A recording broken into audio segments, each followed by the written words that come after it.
You can't feel an emotion in your body for longer than 3 minutes without feeding it a story because the mind. Hi, I'm Cindy Shumaker, and I help people struggling with grief unpack and manage all their emotions with ease and grace.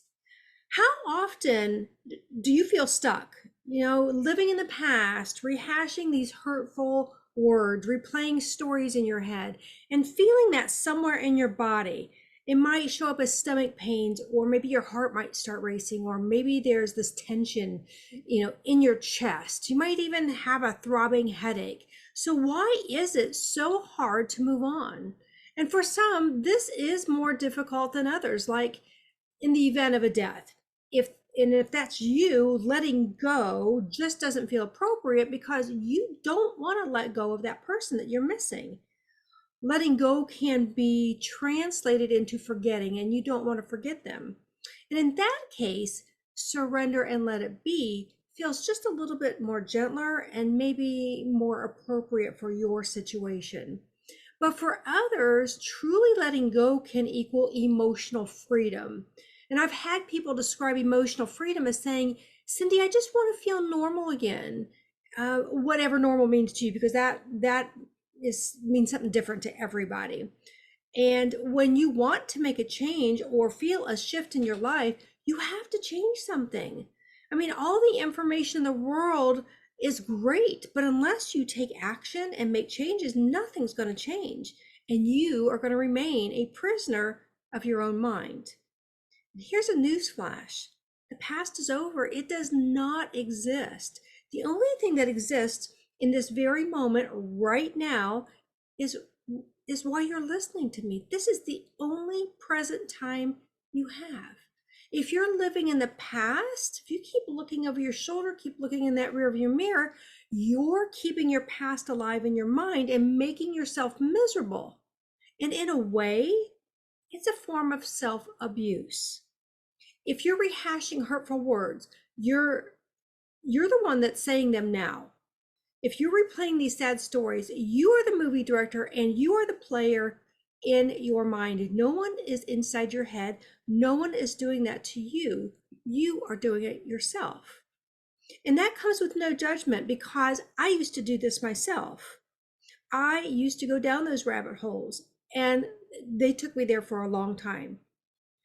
So that's how I can relate to everything that I'm saying here today. I have lived this.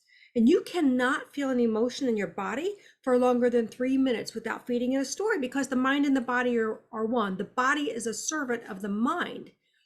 So when you start to feel bad, become very self-aware of what you're doing in your mind. When I went down those rabbit holes, when I started rehashing and replaying these stories, I would feel it in my stomach right away. My stomach was always my barometer for how I was feeling. 98% of your life memories and events are stored in the subconscious, which is just like a little computer. It records and it organizes everything that's happened to you from birth until now. And it's the driver of the bus today. This is the reason you act and respond in the ways that you do. The conscious mind remembers the other 2%. And those are the ones that have the greatest emotional intensity. Those are the ones that you can remember just like it was yesterday. And you'll say that, man, that felt like it was yesterday. It's because the emotions are so intense. So how do we let go of the past and start to move towards emotional freedom? That is the journey and the quest that I was on years ago when I started down this path. So here's 3 very powerful ways that I have found useful for myself. 1, make it a habit to become self-aware. When you're self-aware that you're living in the past, rehashing and replaying those stories, making yourself feel bad, know and recognize right away that you're doing that to yourself. And again, you're going to feel this somewhere in your body. And if you have to, start making a list of all these thoughts that you're having, that you're replaying, so you know where your attention is going, and make a concrete plan to change that. We're going to change that list. The second one that I found useful is radical acceptance of what is. Yes, things happened in the past and they can't be undone or changed. The only thing that you can change is how you hold them in your mind. Will you allow your past to haunt you and continue to negatively impact your future? Or will you find a way to move beyond that towards emotional freedom?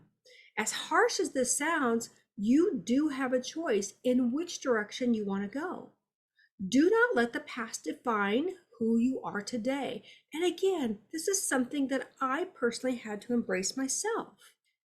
The third one is the cause of all your internal conflict is perception. Every experience that you've had since you were born has become a learning opportunity. And you have created your perception of the world based on all those experiences. And you give meaning to everything that happens to you and around you. When you can change your understanding or your interpretation of any situation, it will change your perception of it. Everything inside you is you. So all of your perceptions are a projection of what your mind holds. Many people experience the same exact situations, but not everyone thinks that they're problems, or they experience them in a different way than what you do. And this is due to perception and internal references.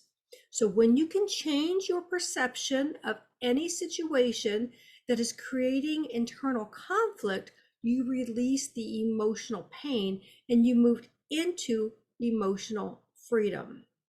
You are 100% responsible for yourself and how you show up in life. No one's going to ride up on a horse and save you. You have to save yourself. Learn to master your emotions so they don't master you. And today is a great day to start making these changes. Please, please, please have patience with yourself and remember, you're never alone. And if this information helped you, please share it with others who may need to hear it as well. And I'm going to see you in the next video.